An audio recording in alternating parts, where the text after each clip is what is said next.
plaît, nous allons commencer.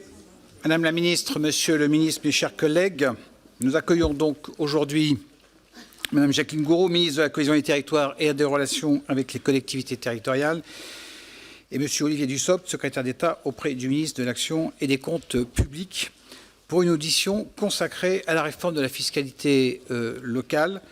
Je voudrais là souligner l'importance de cette audition qui vient très en amont du PLF qui ne sera présenté qu'à la rentrée. Je crois que c'est un signe encourageant de la qualité du travail que nous devons faire ensemble. Alors, cette audition est particulièrement attendue par notre délégation qui a d'ores et déjà décidé de se saisir à l'automne des articles du PLF pour 2022 qui réformeront la fiscalité locale pour tirer les conséquences de la suppression de la taxe d'habitation sur la résidence principale. Depuis sa création, notre délégation s'intéresse évidemment beaucoup à ce sujet. Je ne doute pas que vous ayez lu les travaux de la délégation.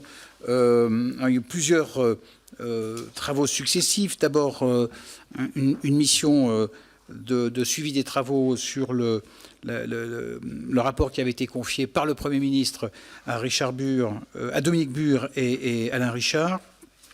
C'est nos collègues De Courson et Mattei qui avaient fait ce travail. Ils avaient plaidé en particulier pour une prise en compte élargie des flux de consommation par la fiscalité locale et pour l'introduction d'un plafond encadrant les impositions locales des entreprises, la liaison des taux.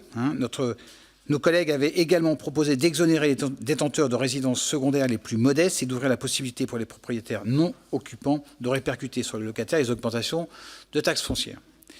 Notre délégation avait également confié à nos collègues Christine Pires-Beaune et Rémi Rebeyrotte une mission consacrée à l'investissement des collectivités territoriales, ainsi qu'une mission relative à l'autonomie financière des collectivités territoriales. Donc voilà autant de sujets de travaux qui ont déjà été faits par notre délégation. Madame la ministre, le 18 juin dernier, avec M. Gérald Darmanin, vous avez présenté aux différentes associations d'élus les principaux axes et enjeux de votre projet de réforme de la fiscalité locale. Vous avez rappelé que la suppression de la taxe d'habitation pour la résidence principale équivalait à une baisse d'impôts pour les Français de l'ordre de 17 milliards d'euros qu'il fallait compenser pour les collectivités locales. C'est l'engagement de ce gouvernement que de le compenser à l'euro près. Vous proposez pour cela de transférer la part départementale de la taxe foncière aux communes et d'affecter aux départements une part de la TVA. Vous avez prévu de neutraliser les cas de sous-compensation qui concerneraient environ 10 000 communes en attribuant 1 milliard de recettes supplémentaires de l'État aux collectivités. Dans quelques éléments que je peux vous donner. Enfin, vous avez évoqué la possibilité ouverte du dossier de la réévaluation des valeurs locatives cadastrales. On en parle depuis très longtemps, en suggérant que le prochain PLF autorise Bercy à travailler sur ce point en 2021 en collectant les données relatives des habitants et qu'à partir de 2022, la réforme puisse être mise en place sur une durée de 5 à 10 ans. Je vous rappelle que au moment de la délégation, cette audition est ouverte à la presse et qu'elle est retransmise en direct. Madame la ministre, Monsieur le ministre, je vous laisse la parole pour un exposé liminaire et après nous prendrons les questions des députés. Merci beaucoup. Merci, Monsieur